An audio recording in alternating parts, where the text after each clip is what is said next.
Good morning.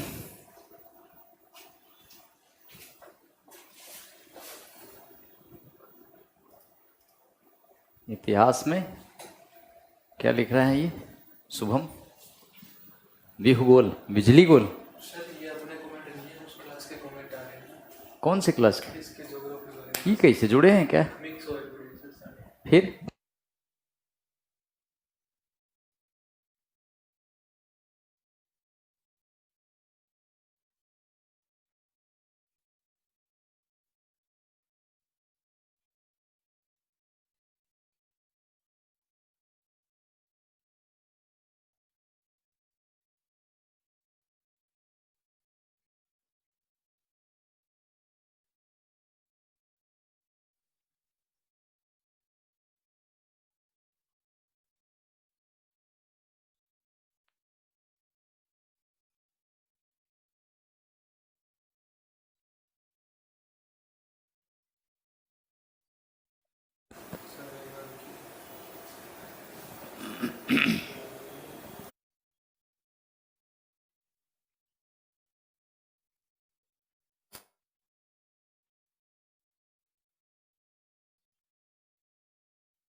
Good morning.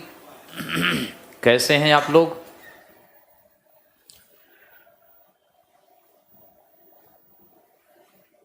आए कुछ लोग, कुछ नहीं।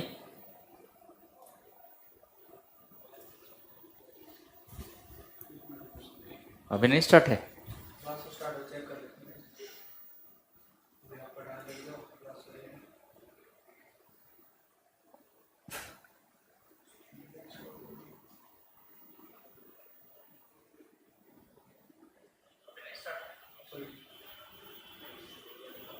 तो चलते हैं, स्टार्ट करते हैं आज जैन धर्म में स्वामी महावीर के बारे में।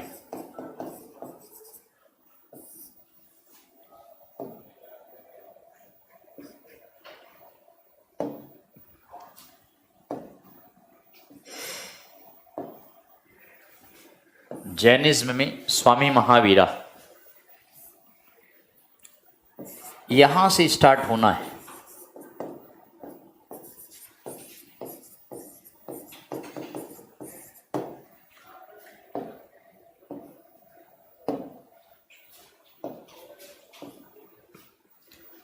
तो इनके बारे में आज हम आपको बता रहे हैं। इनका वास्तविक नाम वर्धमान था।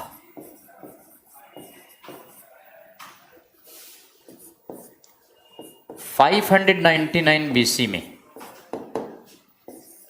या 540 बीसी में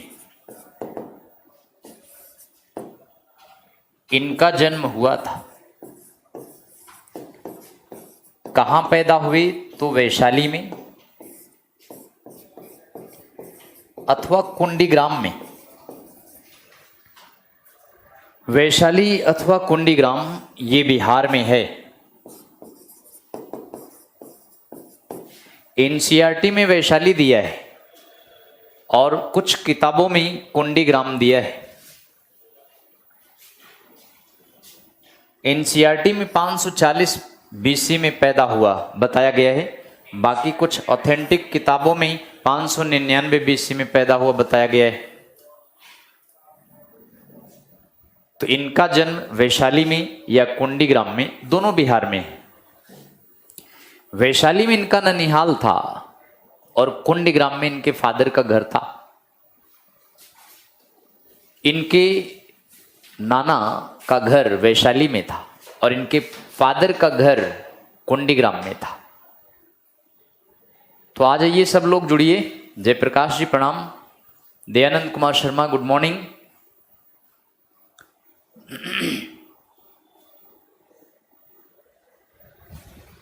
तो इस तरह से महात्मा बुद्ध स्वामी महावीर का असली नाम वर्धमान। इनके पिता, इनके फादर सिद्धार्थ थे और ये किंग ऑफ कुंडीग्राम कुंडीग्राम के राजा थे। इनकी मदर का नाम त्रिशला और ये प्रिंसेस ऑफ वैशाली की राजकुमारी थी। तो पिता सिद्धार्थ कुंडीग्राम के राजा,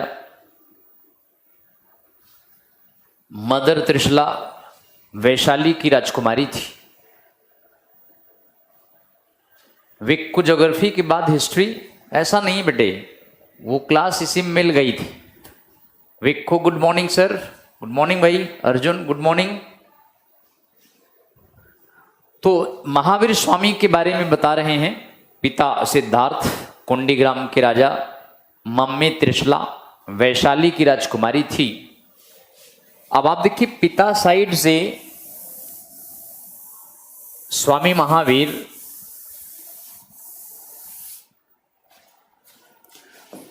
फादर साइड से ज्ञात्रिक वंश के राजकुमार थे या ज्ञात्रिक वंश के क्षत्रिय थे।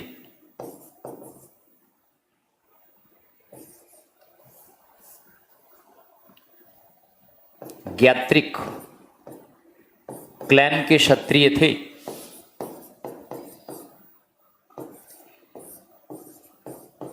तो इनके पिता ज्ञात्रिक वंश के राजा थे और मदर साइड से लिच्छवी वंश की राजकुमारी थी। इनकी मदर लिच्छवी क्लैन से थे।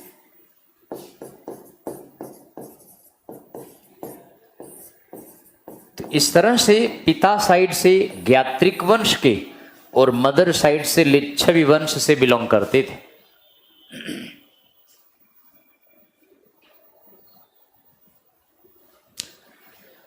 अर्जुन कुमार सर, इससे पहले ज्योग्राफी की क्लास चल रहा था। बिल्कुल हाँ, वो मिंगल्ड हो गया था बेटे। गीतांजलि सर आप बहुत अच्छा पढ़ाते हैं। मैं हरियाणा रोहतक से आपकी क्लास ले रही हूँ। थैंक यू बेटा, धन्यवाद। पढ़ते रहिए, कुछ बनते रहिए आप लोग जल्दी जल्दी से। तो सिद्धार्थ ज्ञात्रिक वंश के थे, त्रिशला लिच्छवी वंश की थी। स्वामी महावीर दो वंश से, दो घराने से बिलोंग करते थे। कुंडीग्राम में ज्ञात्रिक वंश का शासन था और वैशाली में लिच्छवी वंश का शासन था। इसलिए स्वामी महावीर का जन्म वैशाली में हुआ अथवा कुंडीग्राम में हुआ। ये दोनों बिहार में है।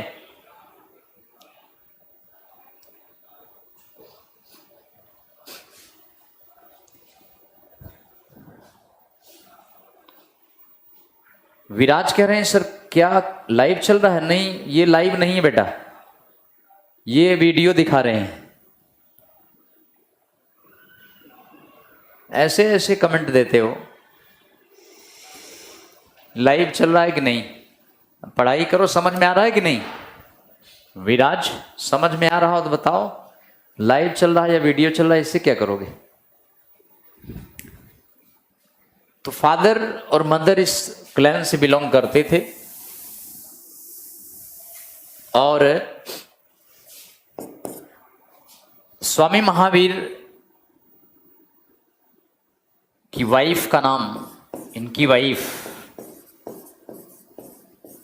यशोदा,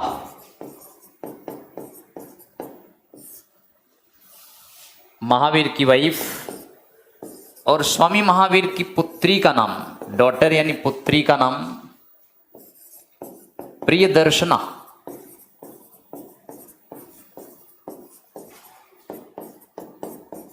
प्रियदर्शना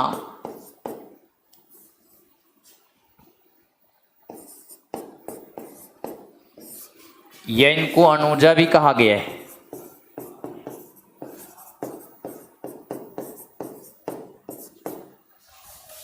पत्नी यशोदा, पुत्री प्रियदर्शना, और स्वामी महावीर के दामाद का नाम जामाली था, सन इन लॉ। ये जामाली थे।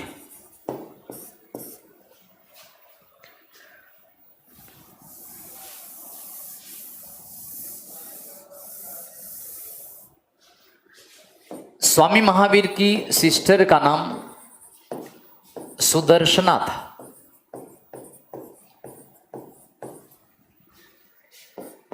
स्वामी महावीर के बड़े भाई का नाम, एल्डर ब्रदर माने बड़ा भाई, नंदिवर्धन थे। ये इनके बड़े भाई का नाम है। पिता सिद्धार्थ के डेथ के बाद नंदिवर्धन गद्दी पर बैठा। एल्डर ब्रदर यानी बड़े भाई नंदिवर्धन ये गद्दी पर आए थे सिद्धार्थ के डेथ के बाद। तो जब सिद्धार्थ का देहांत हुआ उस समय स्वामी महावीर 30 साल के थे। इनके बड़े भाई नंदिवर्धन सत्ता में आए। वर्धमान यानी स्वामी महावीर ने अपने बड़े भाई से आज्ञा लेकर घर छोड़ दिया था।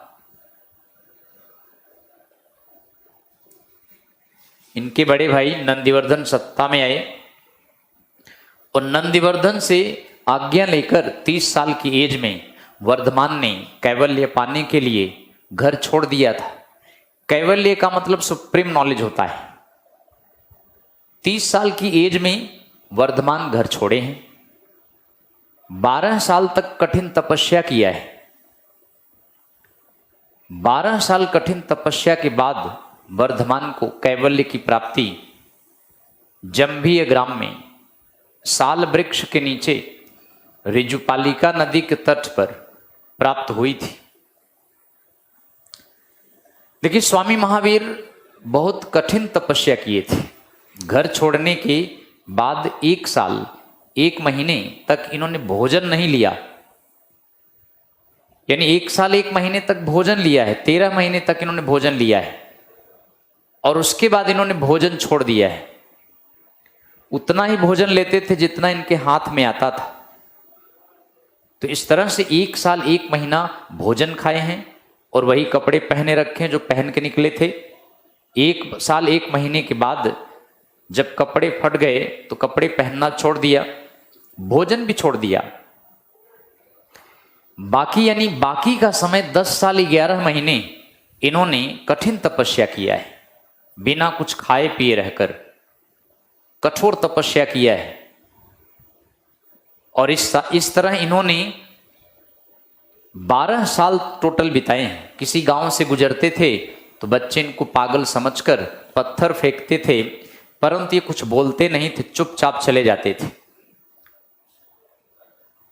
सूख कर कांटा हो गए थे, बिल्कुल एकदम इनके बोन्स दिखाई पड़ने लगे थे, हड्डियां दिखाई पड़ने लगी थी, सूख कर कांटा हो गए थे, एक परत कीट कीटाणु लिपट गए थे। तो इस तरह से स्वामी महावीर इस तरह से तपस्या करके कैवल्य पाए हैं। और इसके आगे नेक्स्ट पॉइंट में अब आप देखें, अर्जुन कुमार कह रहे हैं महावीर का जन्म ईसापुर 599 के वैशाली के निकट कुंडल ग्राम में हुआ था। कुंडल ग्राम में, इसका मतलब इनके पिताजी सिद्धार्थ ये राजा नहीं थे, ये वैशाली के राजा के अंडर में थे। कहां से सर्च कर लिया?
तब बताएं। ठीक है जयप्रकाश कुमार, आपका फैक्ट पूरी तरह जेन्युइन होता है। निशांत कुमार सर 12 साल बिना खाए कैसे जी गए? जयप्रकाश कहीं कोई दिक्कत नाम की बात ही नहीं है। जी बेटा कोई बात नहीं, वो तो उन्होंने देखा होगा ना कि वैशाली के कुंडी ग्राम में, कुंडल ग्राम में, इन्होंने ऐसा पढ़ा होगा, तो वो ऐसा नहीं होगा। चूंकि सिद्धार्थ के पिता कुंडी ग्राम के राजा थे और इनके नाना जो थे वैशाली के राजा थे, तो वैशाली के लिच्छवी वंश का शासन था और कुंडीग्राम में ज्ञात्रिक वंश के शासक थे। स्वामी महावीर भी राजा के पुत्र थे, महात्मा बुद्ध भी राजा के बेटे थे, दोनों क्षत्रिय राजकुमार थे, दोनों बिहार की धरती पर आए। तो इस तरह से कुंडीग्राम या कुंडल ग्राम वहां के गणराज्य के राजा थे, रिपब्लिकन होता था। कुछ बड़े बड़े किंगडम थे, कुछ छोटे छोटे किंगडम थे, तो इनका कुंडीग्राम का एक गणराज्य था, रिपब्लिकन टाइप का था, जबकि वैशाली एक विशाल किंगडम टाइप का था। वैशाली के किंग चेटक काफी पावरफुल थे। अब आप देखिए, चेटक की बहन त्रिशला स्वामी महावीर की मम्मी थी और चेटक की पुत्री छलना बिंबिसार की पत्नी थी। बिंबिसार मगध का राजा था। तो अब आप बताइए, स्वामी महावीर और बिंबिसार में क्या रिलेशन बना? सभी लोग बताइए।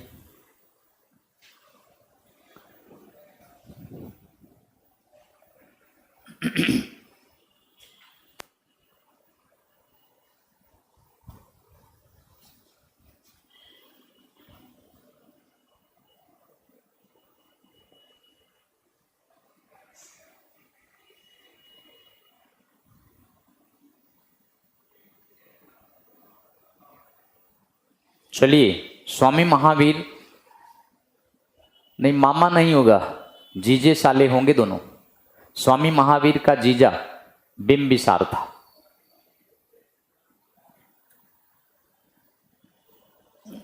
फिर से एक बार बता देते हैं, स्वामी महावीर की मम्मी त्रिशला चेटक की बहन थी। चेटक वैशाली का राजा था। स्वामी महावीर की पत्नी त्रिशला चेटक की बहन थी। चेटक वैशाली का राजा था और चेटक की पुत्री छलना बिंबिसार की पत्नी थी। बिंबिसार मगध का राजा था। तो बिंबिसार महावीर में क्या रिलेशन है? जीजा साले का रिलेशन है। महावीर का जीजा बिंबिसार लगेगा, क्योंकि स्वामी महावीर की कजन होगी छलना। तो इस तरह से स्वामी महावीर और बिंबिसार में रिलेशन था। चलें आगे हम आपको बढ़ाते हैं। नंदिवर्धन किंग बन गया था लास्ट में, बाद में ये राजा बने थे, became king of Magadh, king of Kundigram. जब इनके पिता का देहांत हो गया, सिद्धार्थ के डेथ के बाद, नंदिवर्धन कुंडीग्राम के राजा बने। स्वामी महावीर की पहली शिष्या, अगर नन पूछे, नन माने भिक्षुणी, पहली भिक्षुणी अगर पूछा जाए तो चिल्लना, या इसको चंपा भी कहते हैं, या इसको चंदना भी कहा गया है, चंदना। तो चिल्लना, चंपा या चंदना, चिल्लना, चंपा या चंदना, ये स्वामी महावीर की पहली शिष्या थी, पहली भिक्षुणी थी। ये first lady nun, first nun यही थी। ये चंपा की राजा दधिवाहन की पुत्री थी, यानी ये थी daughter of Dadhivahan. Dadhivahan king of Champa, Champa नरेश दधिवाहन की पुत्री थी ये, इसलिए इनको चंपा भी कहा गया है। चंपा के राजा दधिवाहन की पुत्री। चिल्लना मन शिष्या और नाम एक्चुअली चंदना था। 3 नाम इसीलिए दिया गया है। चंपा के राजा दधिवाहन की पुत्री, चिल्लना माने शिष्या चिल्ली, और चंदना इनका एक्चुअल नाम है। तो ये पहली महिला भिक्षुणी है, लेकिन स्वामी महावीर ने अपने दामाद को पहला शिष्य बनाया था। सन इन लॉ इनका अभी आपको बताए थे जामाली, ये पहला शिष्य था। स्वामी महावीर का पहला शिष्य जामाली था। स्वामी महावीर का पहला शिष्य जामाली था। तो इस तरह स्वामी महावीर अपने दामाद को ही पहला शिष्य बना लिया था। लेकिन कुछ ही समय बाद इनका दामाद इनके खिलाफ हो गया। स्वामी महावीर का कहना था कि कोई काम शुरू होते ही काम खत्म हो जाता है। जैसे एग्जाम्पल के लिए दिया है कि एक चोर किसी के घर में चोरी करने घुसा, घर के लोग जाग गए, चोर चोरी नहीं कर पाया। स्वामी महावीर कहते कि वो चोर बन गया। इनके दामाद जामाली कहते थे कि जब तक चोर चोरी न करे उसे चोर कहना गलत है। इस बात को लेकर स्वामी महावीर और इनके शिष्य जामाली यानी दामाद जामाली में मतभेद पैदा हो गया। इनका दामाद जामाली स्वामी महावीर से अपने शिष्यों के साथ अलग हो गया था। एक अलग मत बना लिया था, एक अलग संप्रदाय टाइप का बना लिया था, जिसका नाम था बहुरतवाद। बहुरतवाद का मतलब until the work is completed, यानी जब तक कि कार्य पूरा ना हो जाए उसको पूरा ना कहें। तो स्वामी महावीर के लाइफ टाइम में ही इनके दामाद इनके खिलाफ बगावत कर दिया और अपने शिष्यों को लेकर, अपने अनुयायियों को लेकर एक अलग संप्रदाय टाइप का बना लिया। इस संप्रदाय का नाम था बहुरतवाद। बहुरतवाद ये इसका नाम था। इसका मतलब यही होता है कि until the work is finish, जब तक कार्य पूरा ना हो जाए। सॉरी,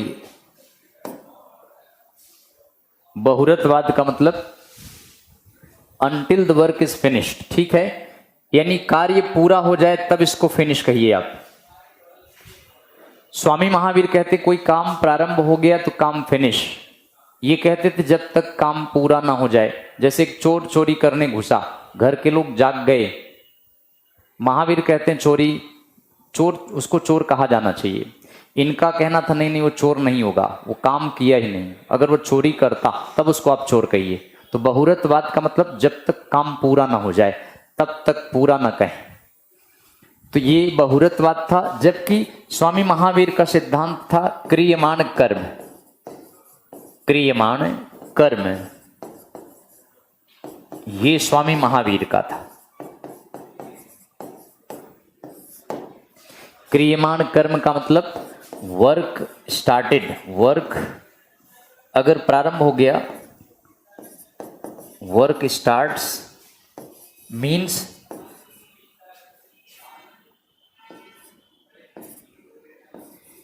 वर्क इज फिनिश्ड, ये इसका मीनिंग है। काम प्रारंभ होते ही काम खत्म हो जाता है। तो इस तरह से स्वामी महावीर का ये सिद्धांत बड़ा ही फेमस था। ससुर दामाद में विभाजन हो गया था। चलें आगे बढ़ाते हैं। स्वामी महावीर 30 वर्ष की एज में घर छोड़े थे। जब 30 साल के हुए तो बड़े भाई से आज्ञा लिया, left house to get enlightenment. कैवल्य पाने के लिए, इनलाइटमेंट का मतलब कैवल्य होता है। तो कैवल्य पाने के लिए 30 साल की एज में घर छोड़ दिया था। ध्यान रखें, कैवल्य प्राप्ति के लिए 30 साल की एज में घर छोड़ा और इसके बाद 12 साल कठिन तपस्या किए थे, हार्ड मेडिटेशन। 12 वर्ष तक इन्होंने कठोर तपस्या किया है, कठिन तपस्या।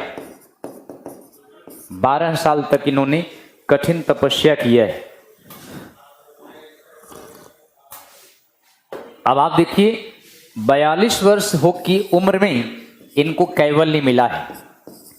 42 इयर्स की एज में इनको कैवल्य की प्राप्ति हुई। अटेन्ड इनलाइटमेंट,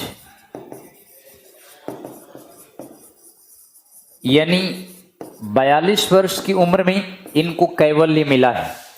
कैवल्य का मतलब होता है सुप्रीम नॉलेज। कैवल्य माने सर्वोच्च ज्ञान, सबसे उच्च ज्ञान।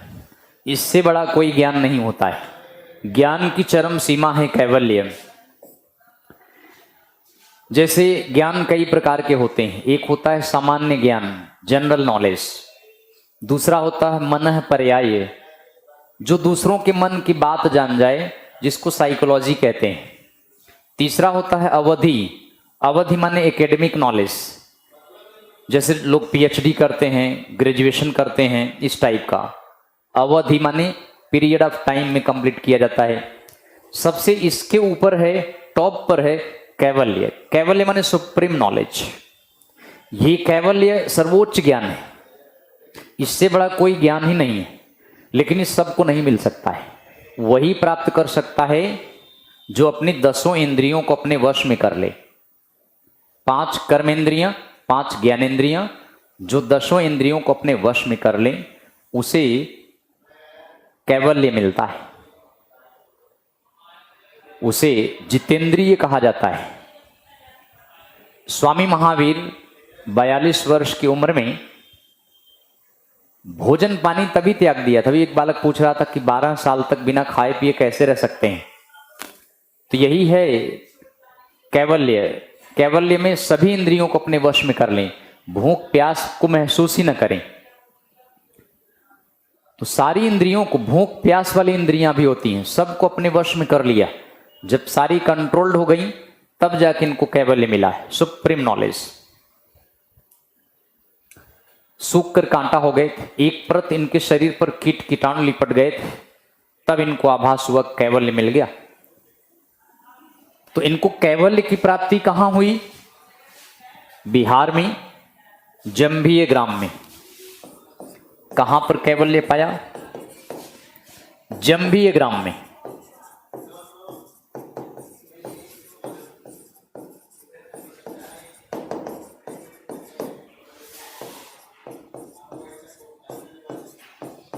इस जगह पर जंभिये ग्राम में साल वृक्ष के नीचे, साल वृक्ष के नीचे ऋजुपालिका नदी के किनारे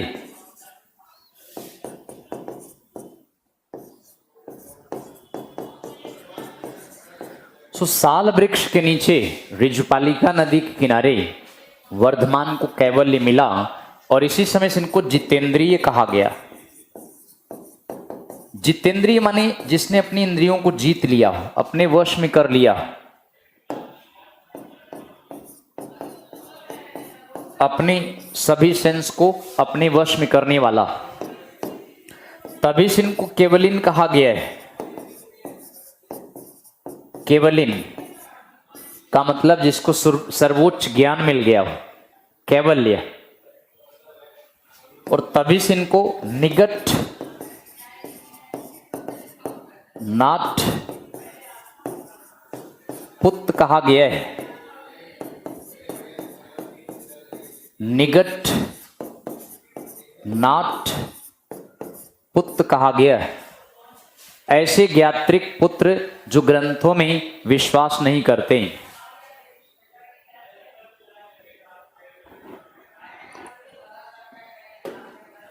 ये जितेंद्रिय कहलाए, केवलिन कहलाए, निगट नाट पुत्र कहा गया। और तभी से इनको स्वामी महावीर भी कहा गया है। इससे पहले वर्धमान कहलाते थे। तो कैवल्य पाने के बाद इनको स्वामी महावीर कहा गया। केवलिन कहा गया। निगट माने निर्ग्रंथास, निगट निर्ग्रंथास, जो ग्रंथ में विश्वास न करें। नाट माने ज्ञात्रिक, पुत्र माने पुत्र, ऐसे ज्ञात्रिक पुत्र जो ग्रंथ में विश्वास नहीं करते थे, और तभी से इनको स्वामी महावीर कहा गया है। अब कैवल्य पाने के बाद इन्होंने क्या किया? कैवल्य पाने के बाद इन्होंने क्या किया? पावापुरी आए हैं। तो पहला उपदेश, फर्स्ट सरमन, सरमन माने प्रीचिंग, उपदेश, प्रथम उपदेश। इन्होंने पहला उपदेश पावापुरी में दिया है। अब आप देखिए, ये भी बिहार में है।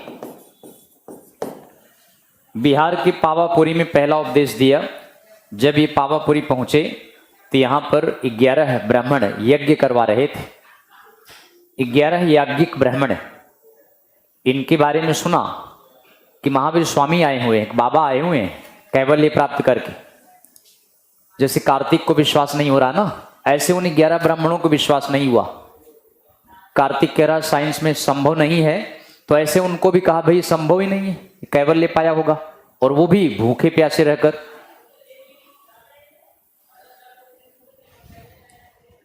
तो इस तरह से स्वामी महावीर के बारे में उन 11 ब्राह्मणों ने विश्वास ही नहीं किया, कार्तिक कुमार की तरह। तो वो 11 याज्ञिक ब्राह्मण आए महावीर स्वामी के पास, उनसे तमाम प्रश्न पूछने लगे। एक एक करके उन ब्राह्मणों ने, 11 ब्राह्मणों ने तमाम प्रश्न पूछे, और फिर उसके बाद वे ब्राह्मण इनके ज्ञान को देखकर संतुष्ट हो गए और इनके शिष्य बन गए। अब आप देखिए, एक बार प्रश्न पूछा गया था कि सबसे पहले जैन धर्म को किस जाति के लोगों ने ज्यादा स्वीकार किया?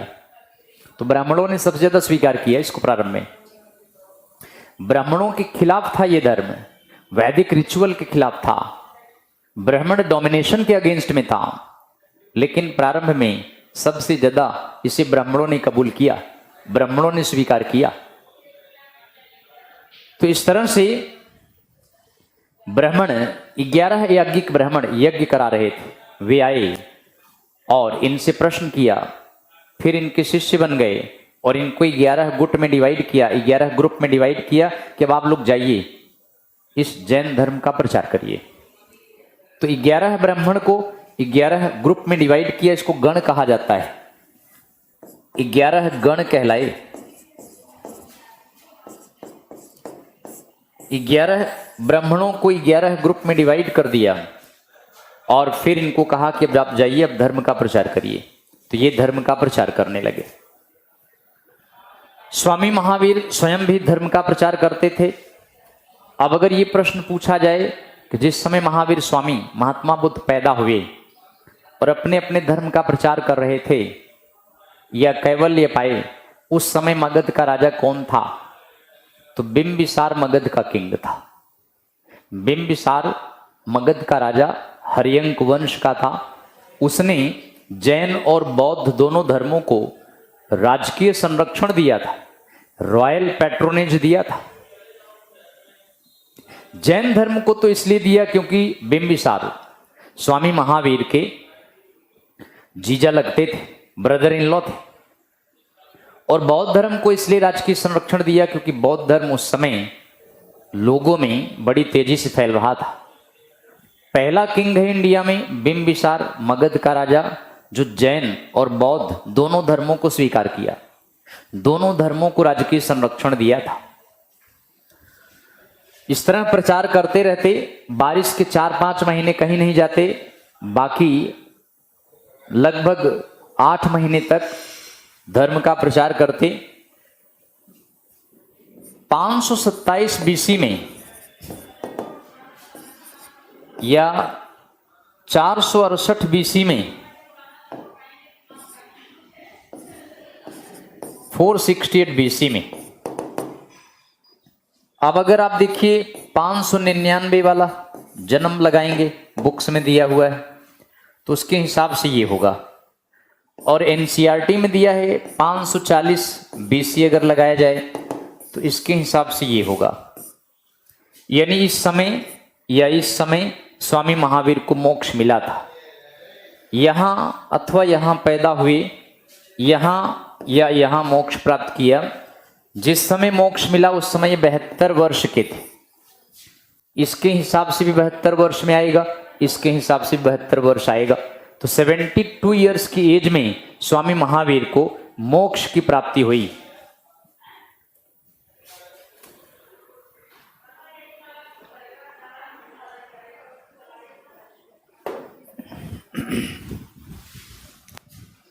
तो आप देखिए 72 वर्ष की उम्र में स्वामी महावीर मोक्ष प्राप्त किए थे। कहां पर?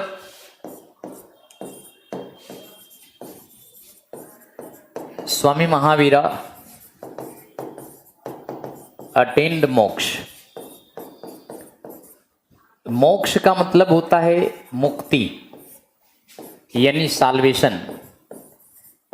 इंग्लिश में इसको साल्वेशन कहा जाता है, हिंदी में मुक्ति कहा जाता है।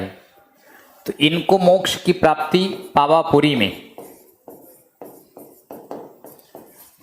बिहार के पावापुरी में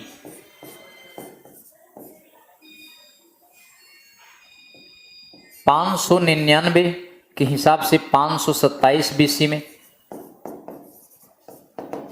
अथवा 540 के हिसाब से 468 बीसी में, 72 वर्ष की एज में पावापुरी बिहार में इनको मोक्ष मिला था।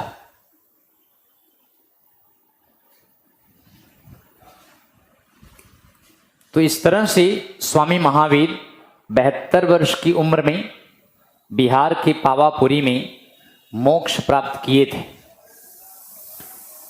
इनके मोक्ष का मतलब होता है कि मुक्ति पाना। जैन धर्म ये मानते हैं कि आत्मा अमर है, आत्मा अजर है, आत्मा अजन्मा है।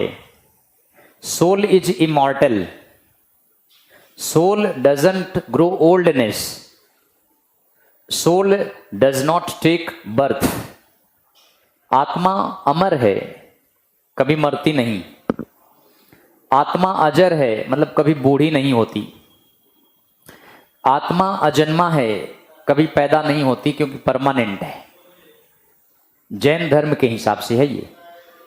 हिंदुओं के हिसाब से कुछ और है। हिंदू मानते हैं कि आत्मा परमात्मा का अभिन्न अंग है। आत्मा परमात्मा से बिछुड़कर आ गई है और एक टाइम के बाद ये आत्मा फिर परमात्मा में विलीन हो जाएगी। लेकिन जैन मानते हैं कि आत्मा अमर है, अजर है, अजन्मा है। ना तो ये मरती है, ना बूढ़ी होती है, ना ही पैदा होती है। जैन धर्म मानते हैं कि शरीर नश्वर है, शरीर जो बॉडी है ये नष्ट हो जाती है और शरीर नष्ट होने के बाद ब्रह्मांड में विद्यमान 6 एलिमेंट्स, 6 तत्व हैं, उसमें विलीन हो जाती है। और जब ये 6 तत्व मिलते हैं तो शरीर बनती है, आत्मा उसमें प्रवेश कर जाती है। ये 6 तत्व में 5 तो हिंदू भी मानते हैं, क्षिति, जल, पावक, गगन, समीर। ये छठा बताते हैं पुद्गल। पुद्गल माने पदार्थ, मेटलर्जी। तो इस तरह जैन धर्म मानता है कि ब्रह्मांड में विद्यमान 6 तत्वों में शरीर नष्ट हो जाने के बाद विलीन हो जाती है। जब ये 6 तत्व मिलते हैं, शरीर बनती है, आत्मा उसमें प्रवेश कर जाती है। इनका मानना है कि अगर आत्मा स्ट्रांग होगी तो हाथी जैसा शरीर ले लेगी। आत्मा अगर कमजोर होगी चींटी में आ जाएगी।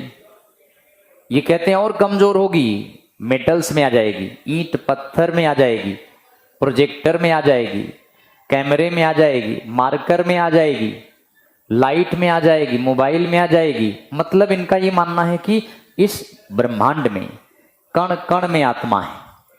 Every particle consist with soul.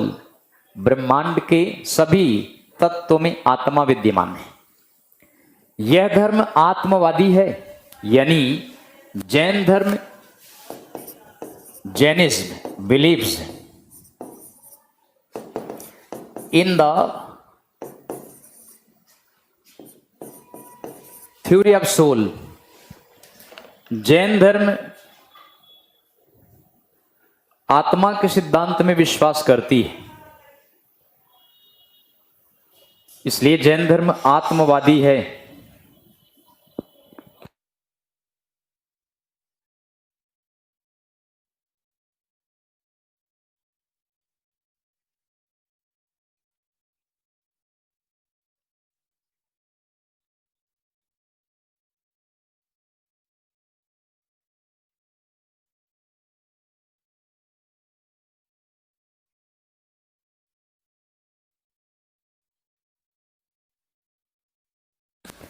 तो ये believes in the theory of soul,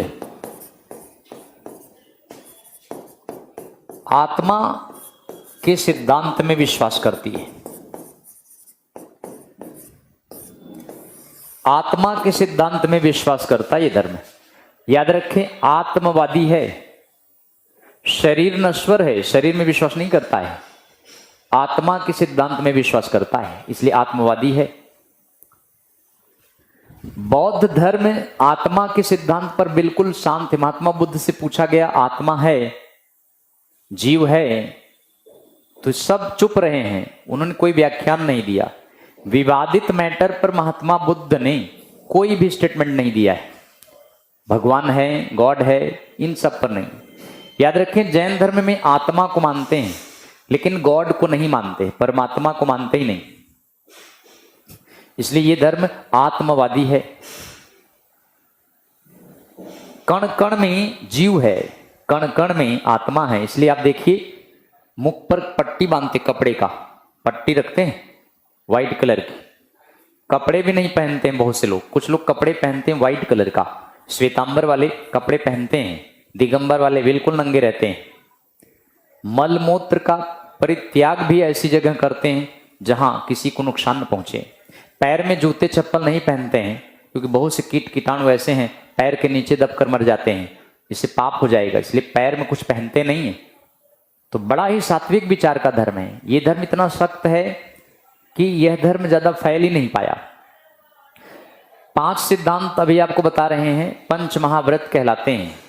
4 Parshvanath ने दिए हैं, 5वां स्वामी महावीर ने दिया था। ये महावीर स्वामी के पंच महाव्रत के सिद्धांत कहलाते हैं। 5 सिद्धांत हैं, ये पंच महाव्रत कहलाते हैं। पंच महाव्रत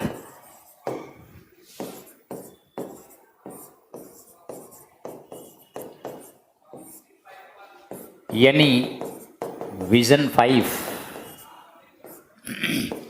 पहला इन्होंने वही है जो आपको बता चुके हैं, सत्य बोलें, अहिंसा, हिंसा न करें, आस्ते माने चोरी न करें, अपरिग्रह माने मोह माया से दूर रहें, धन से दूर रहें, धन एकत्र न करें, एक वक्त का भोजन का इंतजाम करें बस, और ब्रह्मचर्य व्रत का पालन करें।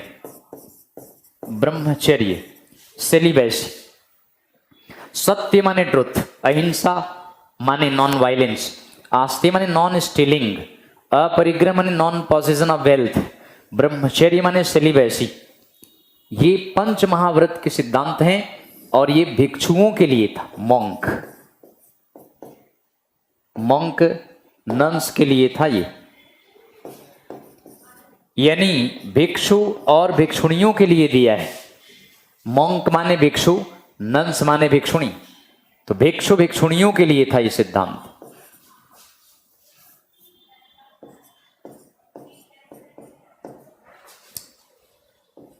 तो ये पंच महाव्रत का सिद्धांत, लेकिन इन्होंने पंच अणुव्रत का सिद्धांत भी दिया है। अणुव्रत,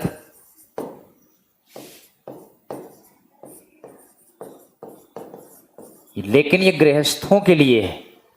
याद रखें, हाउस होल्ड के लिए है। ये घर में भी रहें, जैन धर्म का पालन करें, कुछ धन भी रखें, बाल बच्चे पैदा करें, तो ये गृहस्थों के लिए था। पहला है सत्यानुव्रत, दूसरा है अहिंसाणुव्रत,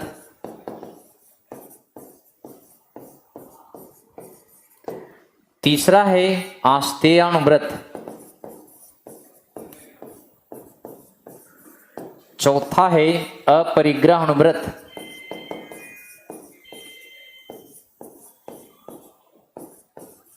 पांचवा है ब्रह्मचर्याणुव्रत।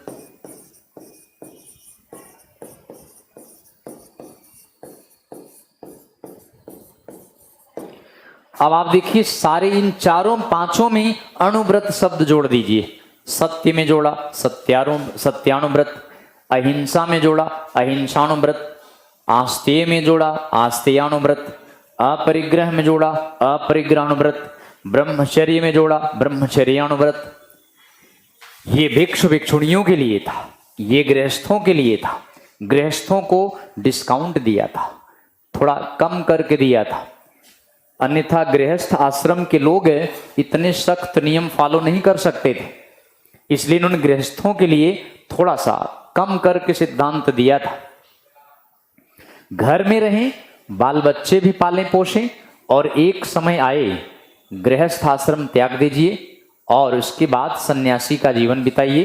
देन उसके बाद उपासोथ करिए।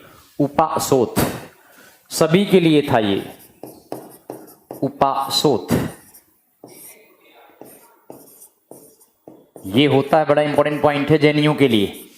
उपासोथ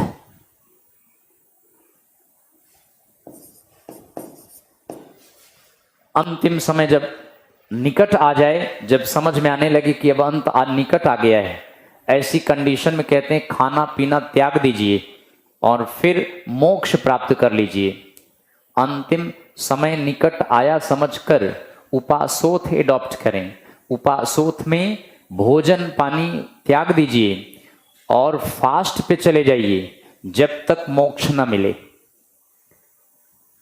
1-2 साल पहले राजस्थान में एक बूढ़ी औरत जैन धर्म की, उसने उपासोथ मोक्ष पाने के लिए अडॉप्ट किया।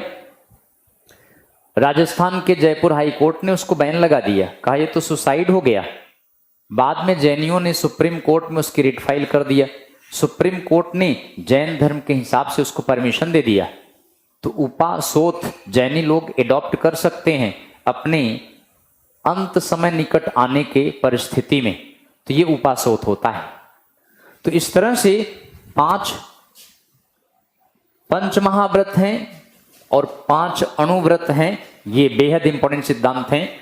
जैनियों का त्रिरत्न भी सिद्धांत, त्रिरत्ना स्वामी महावीर ने दिया है। इंग्लिश में इसको 3 ज्वेल्स कहा जाता है, त्रिरत्न। त्रिरत्न का सिद्धांत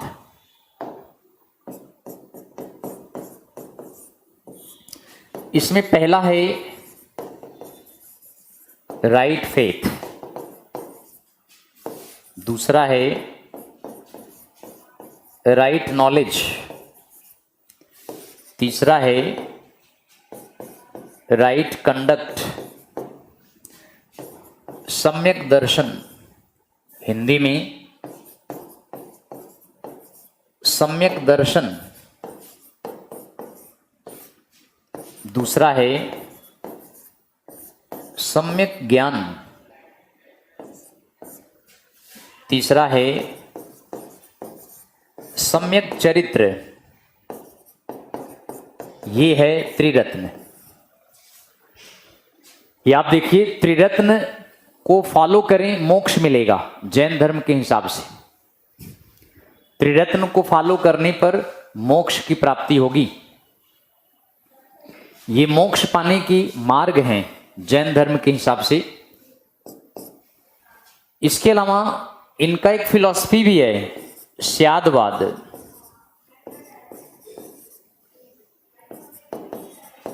स्यादवाद ये जैन दर्शन है, या इसको एक नाम और देते हैं सप्तभंगी नय।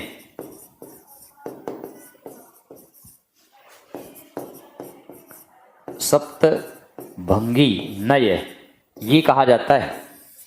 यही जैन फिलॉसफी का नाम है। पूछा जाए जैन दर्शन का नाम बताएं तो यही है जैन फिलॉसफी। स्यादवाद में ये लोग कहते हैं कोई भी वस्तु एक समय में हो सकती है, नहीं भी हो सकती है। इनका यही कहना था कि कोई वस्तु एक समय में हो भी सकती है, नहीं भी हो सकती है। पहला कहते हैं है, दूसरा कहते हैं नहीं है, तीसरे में कहते हैं है नहीं है, चौथे में कहते हैं है नहीं है कहा जा सकता है, पांचवें में कहते हैं है नहीं है कहा जा सकता है, छठे में कहते हैं है नहीं है कहा भी नहीं जा सकता है। तो ये इनका 7 सप्तभंगिन है।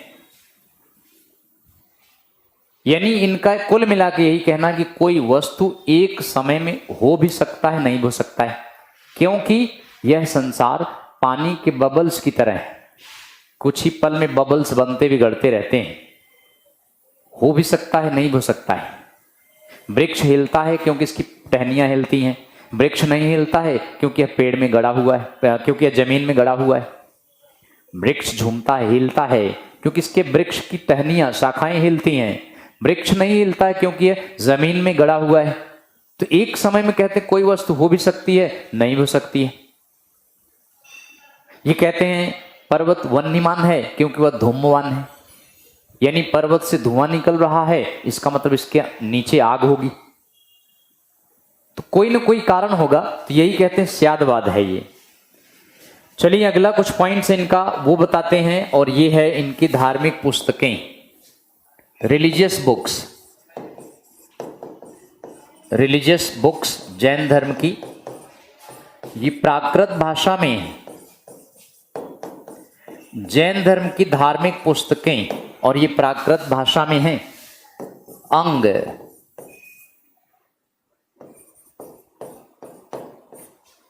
उपांग,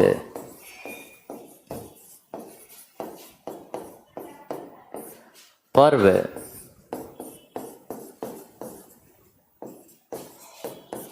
प्रकीर्णन,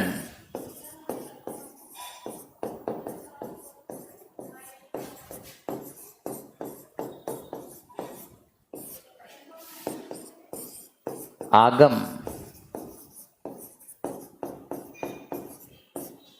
उपागम,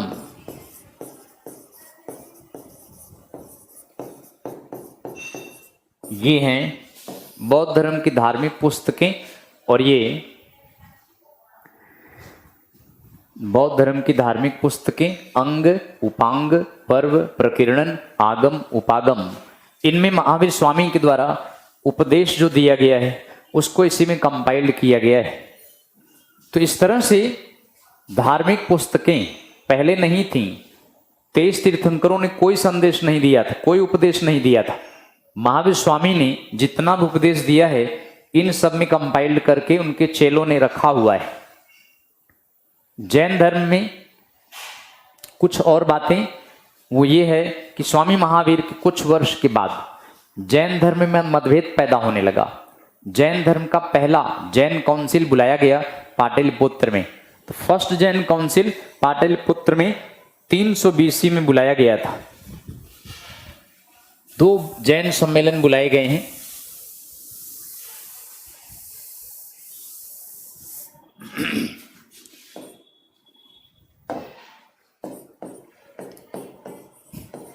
जैन काउंसिल।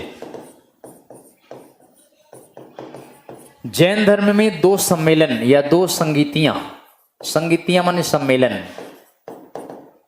ये बुलाया गया। पहला सम्मेलन 300 BC के आसपास है।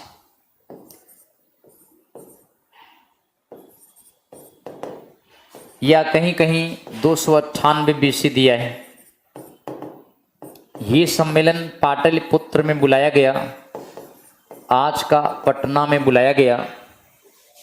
इसके अध्यक्ष स्थूलभद्र थे।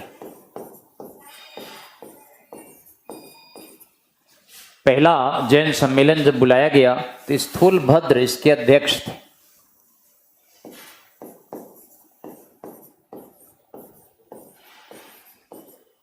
स्थूलभद्र की अध्यक्षता में बुलाया गया है।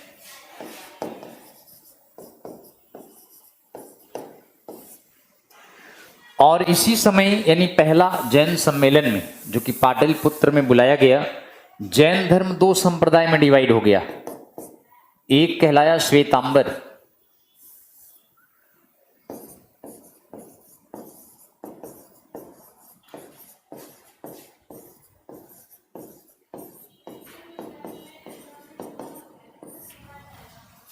दूसरा कहलाया दिगंबर।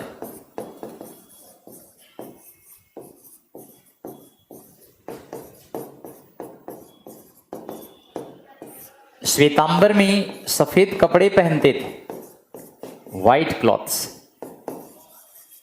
दिगंबर नंगे रहते थे, लिव्ड नेकेड। श्वेतांबर में सफेद कपड़े पहनते थे, दिगंबर में नंगे रहते थे। तो श्वेतांबर दिगंबर में मुख्य अंतर यही है, श्वेतांबर पार्श्वनाथ के अनुयायी थे। पार्श्वनाथ 23वें तीर्थंकर थे, उन्होंने कपड़े पहनने की परमिशन दिया था, लेकिन स्वामी महावीर ने परमिशन नहीं दिया कपड़े पहनने की।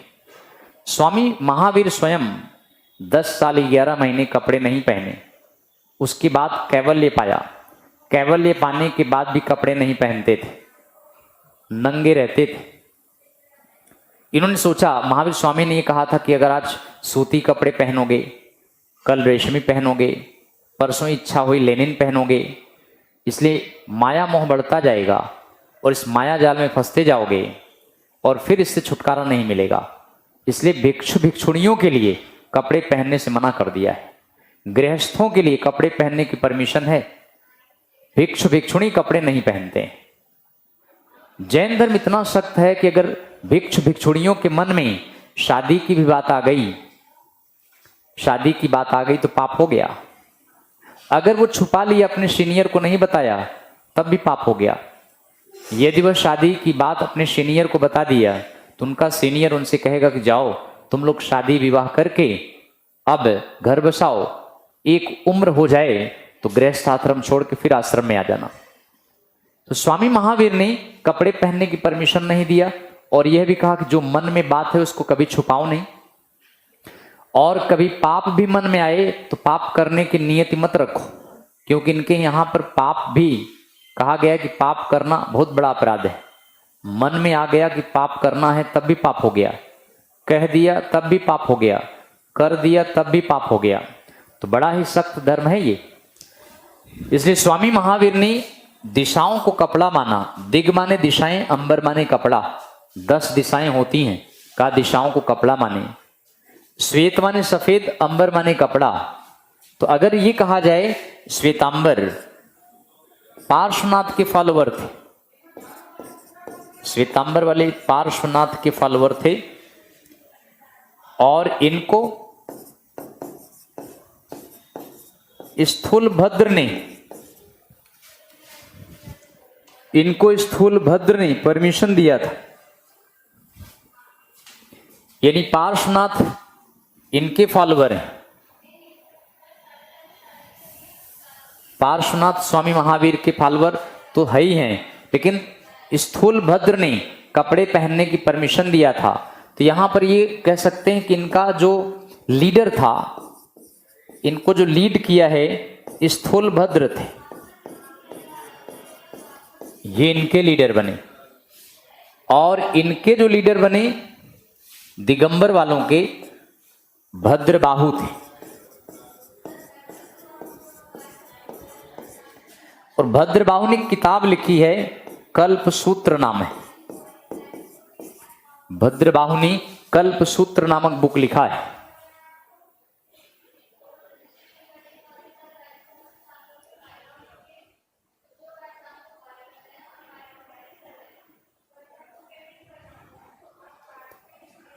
तो श्वेतांबर स्थूलभद्र ने लीड किया, दिगंबर भद्रबाहु दिगंबर संप्रदाय का नेतृत्व किया, और भद्रबाहु ने कल्पसूत्र नामक बुक लिखा है। एक अंतर और है, वो भी बता देते हैं। श्वेतांबर वाले ये लोग नॉर्थ इंडिया में रह गए, उत्तर भारत में रह गए। दिगंबर लोग ये साउथ इंडिया की ओर चले गए। ये अंतर है।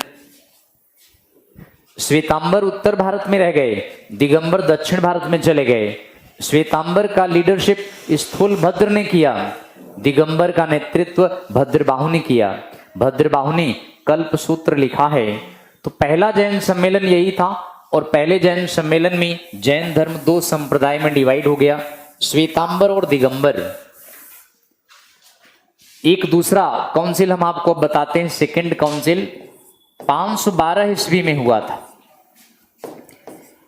ये वल्लभी में हुआ, या मथुरा में भी कहीं कहीं दिया है। दरअसल दोनों जगह साथ साथ चल रहा था, ऐसा भी दिया है। बेटे वल्लभी गुजरात में है, मथुरा उत्तर प्रदेश में। इसका नेतृत्व, लीडरशिप या इसका अध्यक्षता क्षमा श्रमण ने किया। इसकी अध्यक्षता क्षमा श्रमण ने किया है। क्षमा श्रमण ये इसके अध्यक्ष थे। तो 512 बीसी में, एडी में, याद रखें पहला वाला 300 बीसी में हुआ, दूसरा 512 एडी में हुआ, ईस्वी में हुआ। वल्लभी गुजरात में या मथुरा यूपी में हुआ। इसके अध्यक्ष क्षमा श्रमण थे। तो 512 ईस्वी में बहुत बाद में हुआ है। नीलम खान कह रहे हैं कि सर आप सभी टीचर बहुत ही अच्छा पढ़ाते हो, अगर सर आप लोग पहले मिल गए होते तो मेरा 0.8 नंबर से सिलेक्शन नहीं रुकता।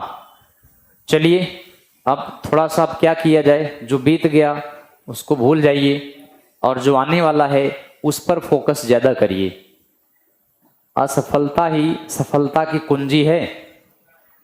जब तक असफलता नहीं मिलेगी, सफलता की चाहत का आनंद भी नहीं आएगा। इसलिए असफलता में ही सफलता निकालिए। असफलता से ही सफलता की इच्छा ज़्यादा अच्छी होती है। कार्तिक कुमार कह रहे हैं स्यादवाद बताएं। स्यादवाद का मतलब होता है कोई भी वस्तु एक समय में हो भी सकती है, नहीं भी हो सकती है, ये जैन धर्म के अनुसार। जैसे इन्होंने एग्जाम्पल के तौर पर दिया, पानी के बुलबुले, बरसात देखते हैं पानी के बबल्स निकलते हैं, बुलबुले निकलते हैं, या पानी उबालते हैं तो उसमें बबल्स निकलते हैं, निकलते हैं बनते हैं, निकलते हैं बनते हैं, नष्ट होते हैं, आते हैं नष्ट हो जाते हैं। इसी को कहते हैं ये स्यादवाद, कि एक वस्तु एक समय में हो भी सकती है, नहीं भी हो सकती है। ऋषभ सिंह कह रहे हैं सर आपका कंटेंट बहुत अच्छा है सर जी, थैंक भाई ऋषभ जी। रोहित शर्मा कह रहे हैं सर अभी कोई वैकेंसी आ रही है क्या? सारी वैकेंसी आएंगी बेटे 2019 वाली, एसएससी की भी, एचसीएल की, सीजीएल और 10+2 वाली, एमटीएस वाली, सारी वैकेंसीज आने वाली हैं। सितंबर में नोटिफिकेशन आ जाएगा सबका। रेलवे में बहुत सारी वैकेंसी आएंगी। दिल्ली पुलिस एसआई की वैकेंसी आने वाली है। उत्तर प्रदेश एसआई और पुलिस कांस्टेबल की वैकेंसी आने वाली हैं। बहुत सारी वैकेंसी इस साल आनी है। तो इस तरह से जैन धर्म हमने कंप्लीट कर दिया है। अब हम आपको नेक्स्ट टॉपिक बताएंगे बुद्धिज्म के बारे में। ये हमारा अगला टॉपिक है, यानी बौद्ध धर्म। बुद्ध का मतलब नॉलेज होता है, जैन का मतलब जीतना होता है। राज रतन कह रहे हैं कल की क्लास ओपन नहीं हो रहा है सर। आज हो जाएगा, अभी मैं बोल देता हूं, कुछ प्रॉब्लम थी, आज ओपन हो जाएगा, आज चलेगी वो। सर हमने दिल्ली सल्तनत लास्ट में पढ़ाएंगे, बिल्कुल इसके बाद दिल्ली सल्तनत पढ़ाएंगे। वैसे तो आपने पढ़ा है पहले, अभिषेक जी से पढ़ा हुआ है शायद, दिल्ली सल्तनत आपने अभिषेक सर से पढ़ा हुआ है शायद। कार्तिक कुमार कह रहे हैं हिस्ट्री मेंस के लिए बुक सिंपल लैंग्वेज में, हिस्ट्री मेंस के लिए बहुत सारी किताबें हैं। DN Jha and Shrimali ancient history है, आशीर्वादी लाल श्रीवास्तव मेडिवल हिस्ट्री है, और बिपिन चंद्रा मॉडर्न हिस्ट्री है, Nilakanta Sastri south Indian history है। Kartik Kumar too much simple language. Too much का मतलब क्या होता है? यही है जो बता रहे हैं। तो बौद्ध यानी बुद्ध शब्द से बना है। बुद्ध माने इनलाइटमेंट यानी कैवल्य। महात्मा बुद्ध का रियल नेम सिद्धार्थ था, जबकि सिद्धार्थ स्वामी महावीर के पिताजी थे। चलिए, विकास नहीं पढ़े हैं तो पढ़ा देंगे बेटे। जयप्रकाश नहीं सर, जीएस स्पेशल बैच 2 में नहीं हुआ है दिल्ली सल्तनत। चलिए मैं पढ़ा दूंगा, सारा करवाऊंगा, डोंट वरी, करा देंगे। तो महात्मा बुद्ध का रियल नेम सिद्धार्थ था और सिद्धार्थ स्वामी महावीर के पिताजी भी थे। बट याद रखें बेटे, ये वो नहीं है।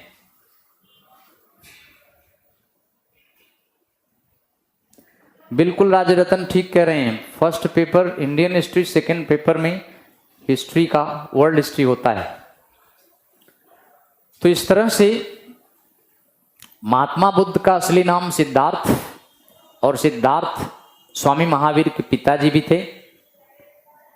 और आप जानते ही हैं ये वो नहीं है, वो अलग हैं, ये अलग हैं। सिद्धार्थ महावीर स्वामी के पिताजी थे और सिद्धार्थ महात्मा बुद्ध का रियल नेम है। सिद्धार्थ महात्मा बुद्ध को कहते हैं। इनका जन्म 563 बीसी में नेपाल के लुम्बिनी वन में हुआ था। इनके पिता शुद्धोधन कपिलवस्तु के शाक्य वंश के राजा थे और इनकी मम्मी महामाया नेपाल में रुमिनदेई में इनका ननिहाल, इनका मायके था। मायका मतलब इनके मम्मी का घर था। तो महात्मा बुद्ध के पिता शुद्धोधन कपिलवस्तु के राजा थे और महात्मा बुद्ध की मम्मी महामाया नेपाल के रुमिनदेई में इनका मायका था। कपिलवस्तु उत्तर प्रदेश, बिहार और नेपाल के बॉर्डर पर है। और इसके बाद महात्मा बुद्ध जो थे, इनका जन्म नेपाल के लुम्बिनी वन में हुआ था। नेपाल का लुम्बिनी वन रुमिनदेई गांव के आसपास है। वहां कोलीय रिपब्लिक था। तो इनकी मम्मी महामाया कोलीय गणराज्य की थी और इस तरह से महात्मा बुद्ध का जन्म हुआ था। लेकिन महात्मा बुद्ध के जन्म के 7 दिन बाद इनकी मम्मी महामाया का देहांत हो गया था। इनके मम्मी महामाया का बुद्ध के जन्म के 7 दिन बाद देहांत हो गया था। तो इनका पालन पोषण इनकी मौसी प्रजापति गौतमी ने किया था, इसलिए इनको गौतम बुद्ध भी कहा गया है। चूंकि इनकी मम्मी महामाया मर गई, अब अगर शुद्धोधन कोई नई शादी करते तो उसमें भी प्रॉब्लम्स आती। तो इसलिए इनकी मम्मी के देहांत के बाद इनकी मौसी ने इनका पालन पोषण किया था, इसलिए इनको गौतम बुद्ध कहा गया है बेटे।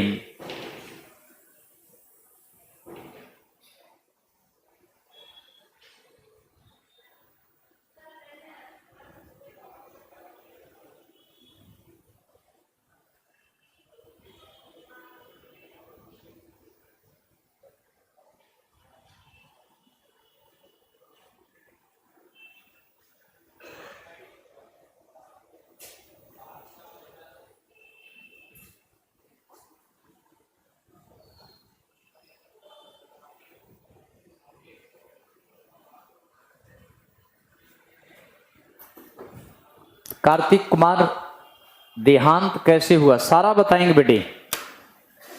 इनके बारे में सब कुछ बताएंगे आपको। संदीप कह रहे हैं साले खाना क्या है?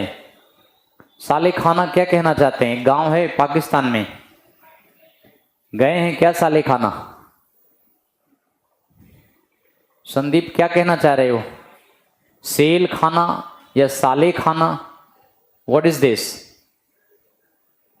कार्तिक कुमार देहांत कैसे हुआ इनका बताएंगे बेटे। महात्मा बुद्ध के बारे में स्टार्ट करेंगे हम, लेकिन नेक्स्ट शाम वाली क्लास में इसको स्टार्ट करेंगे और शाम वाली क्लास में महात्मा बुद्ध के बारे में कंप्लीट कराएंगे। इसलिए वैसे आपको थोड़ा सा स्टोरी बता रहा था इनके बारे में। तो इनका जन्म नेपाल के लुम्बिनी वन में हुआ।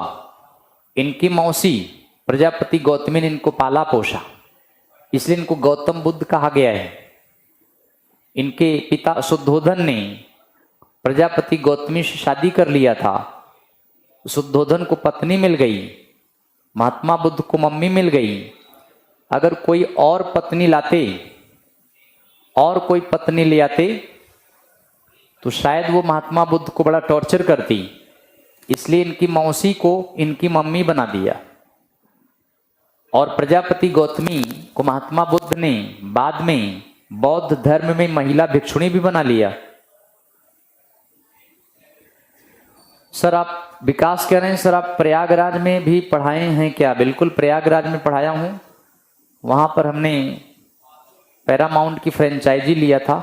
अब नहीं हूं, अब दिल्ली में ही हूं, वापिस आ गया हूं दिल्ली।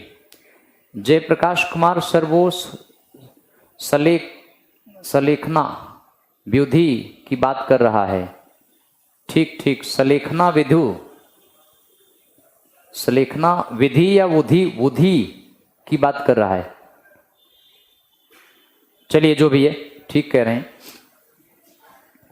तो इस तरह से महात्मा बुद्ध की मौसी पहली बौद्ध धर्म की पहली महिला भिक्षुणी थी। महात्मा बुद्ध के पैदा होने पर इनके पिता शुद्धोधन ने नामकरण के लिए बड़े बड़े विद्वानों को बुलाया। उसमें एक विद्वान थे कालदेवल, जो बुद्ध के नामकरण के समय आए और इन्होंने यह भविष्यवाणी किया था बुद्ध के बारे में कि या तो यह बालक एक चक्रवर्ती सम्राट बनेगा या फिर एक उपदेशक बनेगा। इनके पिता को बड़ी चिंता हो रही थी, कहीं यह बालक उपदेशक न बन जाए, प्रीचर न बन जाए। इसलिए महात्मा बुद्ध को सारी सुख सुविधाओं को उपलब्ध कराया। बुद्ध को रहने के लिए 4 सीजन के हिसाब से 4 अलग अलग पैलेस बनवाया था। विंटर सीजन के लिए अलग पैलेस था, समर सीजन के लिए अलग पैलेस था, रेनी सीजन के लिए अलग पैलेस था और स्प्रिंग सीजन के लिए अलग पैलेस बनवाया था। कोई इनको कष्ट ना हो, इसलिए इनका एक प्रिय घोड़ा भी था जिसका नाम कंथक, और इनका एक सारथी चैरियटियर जिसका नाम छंदक या चन्ना। जब बुद्ध को कभी इच्छा होती घूमने के लिए तो अपने सारथी से रथ तैयार करके फिर भ्रमण करने जाते। लेकिन बचपन से ही महात्मा बुद्ध बड़े ही सन्यासी प्रवृत्ति के थे। इनका मन राजकीय ठाट बाट से नहीं जुड़ा। वे चाहते थे तपस्या करना।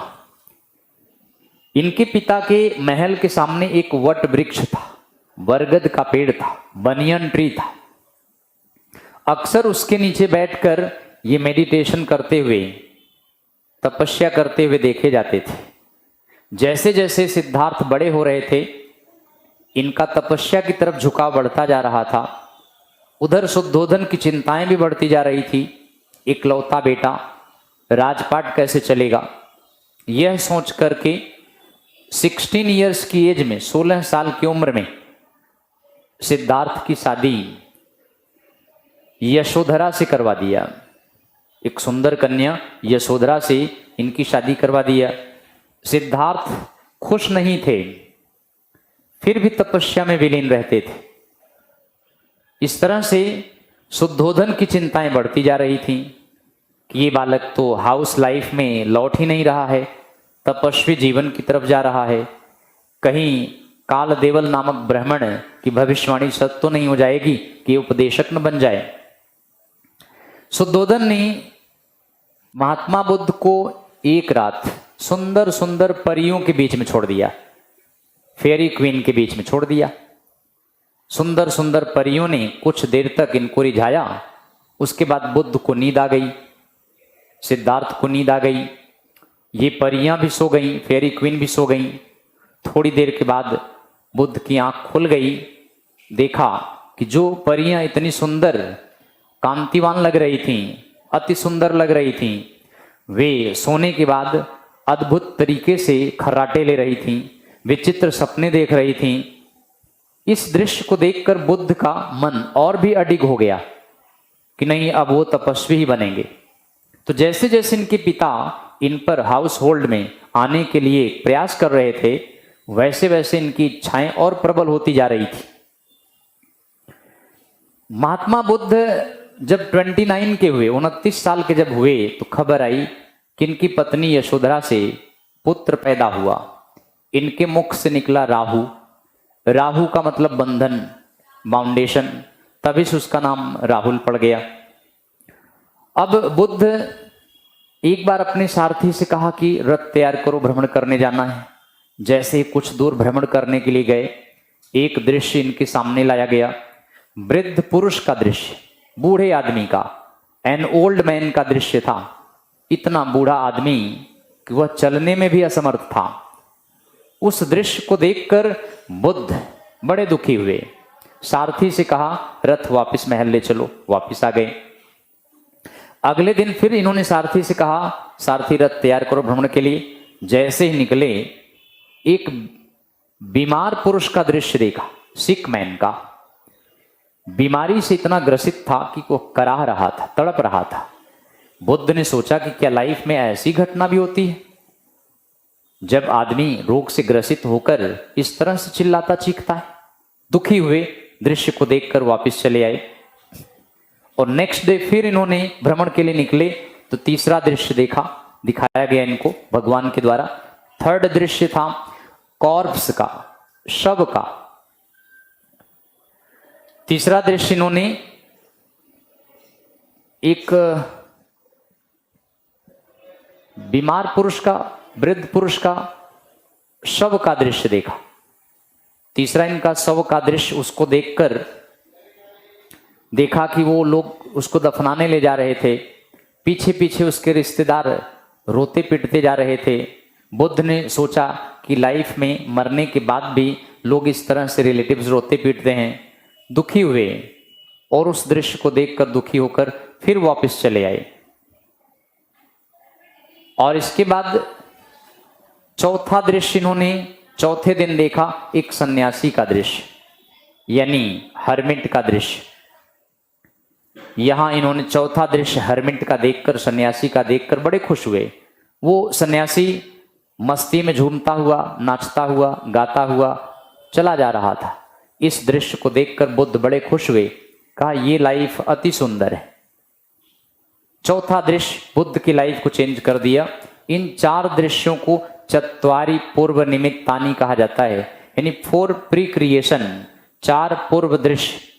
तो इन दृश्यों को देखकर बुद्ध का लाइफ बिल्कुल चेंज हो गया। चौथा दृश्य तो बिल्कुल बदल दिया इनको। उसी दिन, उसी रात को पत्नी पुत्र को महल में सोते हुए छोड़कर बुद्ध अपने घोड़े कंथक सारथी चन्ना के साथ नगर के बाहर गए। अपने किंगडम की बाउंड्री को क्रॉस किए। घोड़ा कंथक सारथी चन्ना को फ्री कर दिया, बाल नोच डाले, गेरुआ वस्त्र धारण कर लिया और सन्यासी बन गए। घर छोड़ने के 7 दिन तक एक आम के बाग में बिताया। तो ऐसे बुद्ध थे जो पत्नी पुत्र को सोती अवस्था में छोड़कर चले गए थे। जबकि महावीर स्वामी ने अपने बड़े भाई नंदिवर्धन से परमिशन लिया, तब गृह त्याग किया था। पत्नी पुत्र को इन्होंने महल में सोते हुए छोड़कर चले गए थे। तो इस तरह घर छोड़ने के बाद 7 दिन आम के बाग में बिताया। इसके बाद आगे बढ़े, उर्वेला पहुंचे। बिहार के उर्वेला में इनको 5 ब्राह्मण दोस्त मिल गए। उनमें वह काल देवल भी था जिसने इनके बारे में भविष्यवाणी किया था। 5 ब्राह्मण प्लस महात्मा बुद्ध यानी सिद्धार्थ उर्वेला में कठिन तपस्या स्टार्ट कर दिए। कुछ दिन कठिन तपस्या के बाद, बिना भोजन पानी की कठिन तपस्या के बाद इनको बड़ी तेज भूख लगी। ये पास के गांव में चले गए। सुजाता नाम की कन्या का हाथ का बना भोजन कर लिया। वो निम्न कास्ट की एक लड़की थी, खीर खा लिया। 5 इनसे रुष्ट हो गए। इन्हें उर्वेला में छोड़कर वो 5 सारनाथ चले गए। सारनाथ के डियर पार्क में, हिरण्य पार्क में 5 तपस्या करने लगे। रुद्रक रामपुत्र के पास गए, वहां भी देखा कि सफलता नहीं मिलेगी। अंत में खुद 5 दोस्तों के साथ उर्वेला में तपस्या स्टार्ट किया और तीसरी गुरु सुजाता को बनाया। सुजाता ने सिद्धार्थ को मिडिल पाथ बताया, कहा कुछ दिन भोजन करें, कुछ दिन तपस्या करें, तब आपको कैवल्य मिल सकता है। इनके मार्ग को फॉलो किया, इनकी बात को फॉलो किया और भोजन पानी लेने के बाद ये पहुंच गए गया। गया में वट वृक्ष के नीचे अखंड समाधि लगाई। 48 दिन अखंड समाधि के बाद 49th डे 49वें दिन वैशाख पूर्णिमा पर बुद्ध को कैवल्य मिला। तो 48 दिन कठिन तपस्या किया। उसी समय इन्होंने अपनी सारी सेंस को कंट्रोल किया था। टोटल 6 साल लगा दिया। 29 साल की अवस्था में घर छोड़ा, 6 साल तपस्या किया। 35 वर्ष की एज में इनको कैवल्य बोध गया में पीपल वृक्ष या वट वृक्ष के नीचे निरंजना नदी के किनारे प्राप्त हुआ था। वहां बैठे तपस्या करके ज्ञान प्राप्त करके बैठे थे। तभी 2 बंजारे जा रहे थे, तपस्सु और भल्लिक। उन बंजारों को बुलाया और व्यक्तिगत तौर पर उन दोनों को पहला इंडिविजुअल उपदेश दिया। लेकिन एक्चुअल उपदेश पहला इन्होंने सारनाथ में दिया उन 5 ब्राह्मणों को जो इनको उर्वेला में छोड़कर ऋषि पत्तन के डियर पार्क में सारनाथ में तपस्या कर रहे थे। वे 5 इनको देखकर बुरा मान गए कि फिर आ गया यहां पर प्रॉब्लम क्रिएट करेगा। इन्होंने बताया कि इनको कैवल्य मिल गया है। तो उन 5 को बताया कि कैवल्य मिल गया। 5 ब्राह्मणों ने एक एक करके इनसे प्रश्न पूछा। इन सबको उन्होंने संतुष्ट कर दिया और फिर वे 5 इनके शिष्य बन गए। तो यहां इन्होंने पहला उपदेश पाली भाषा में दिया। इस तरह यह धर्म फैलने लगा। तो जब घर छोड़ा तो उसको महाभिनिष्क्रमण कहा गया, ग्रेट एग्जाइल। और जब पहला उपदेश दिया तो उसको धर्म चक्र परिवर्तन कहा गया, धर्म रूपी चक्के को घुमाना। बुद्ध के लाइफ में 3 घटना ऐसी हैं, 3 घटना ऐसी हुई हैं बुद्ध के जीवन में जो वैशाख महीने के फुल मून पर हुई हैं।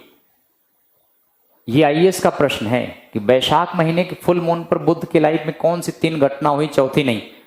पैदा हुए तो वैशाख महीने का फुल मून था। जब इनको कैवल्य मिला तब भी वैशाख महीने का फुल मून था। जब इनको निर्वाण की प्राप्ति हुई कुशीनगर में तब भी वैशाख महीने का फुल मून था। तो इस तरह 3 घटनाएं बुद्ध की लाइफ में फुल मून पर हुई हैं, इसलिए वैशाख पूर्णिमा को बुद्ध पूर्णिमा कहा गया है। तो इस तरह महात्मा बुद्ध ने भी अपनी सभी इंद्रियों को अपने वश में कर लिया था, लेकिन लंबे समय तक नहीं किया था। 48 दिन कठिन तपस्या जब किए, सभी इंद्रियों को अपने वश में किया। लेकिन इंद्रियों को वश करने के लिए जैन धर्म का ज्यादा इंपॉर्टेंस है। तो अभी तक के लिए इतना। और नेक्स्ट क्लास शाम को महात्मा बुद्ध के बारे में बातें जो बताए हैं आपको शाम को सारी बातें लिखवाएंगे भी और फिर से समझाएंगे। ओके, तब तक के लिए thank you, have a nice day.